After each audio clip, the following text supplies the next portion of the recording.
তার পড়াশোনা নারায়ণ দেব সন্তুষ্ট হয়েছিল, তাই বিশেষ করতে পারেনি। তার ধোকা দিয়েছে, তার মেয়ে ধোকা দেবেন তার কোনো মায়া নেই।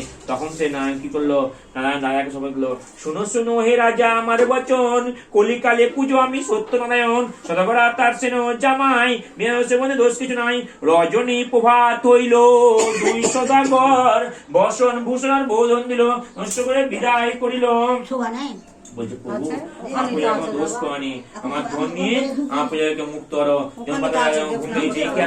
আমি ধন্যবাদ দেখেছি, আমার ধন নিয়ে পাপ থেকে মুক্ত করো। বলছে তুমি প্রভু আমার যাই তুমি সব কেউ নাও, কিন্তু পাপের বোঝা থেকে উদ্ধার করো।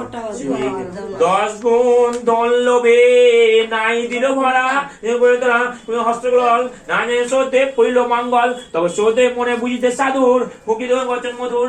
ঘাটে বসে ভিক্ষায়িত শুনো সদাগর, কিছু ভিক্ষা দিয়া তুমি যাও নিজের ঘর, হইবে মঙ্গল তবে আমি ঘরে যাই। কুশল নাই সাধু ভাই, তোমায় দিলে কি হবে? ক্ষমা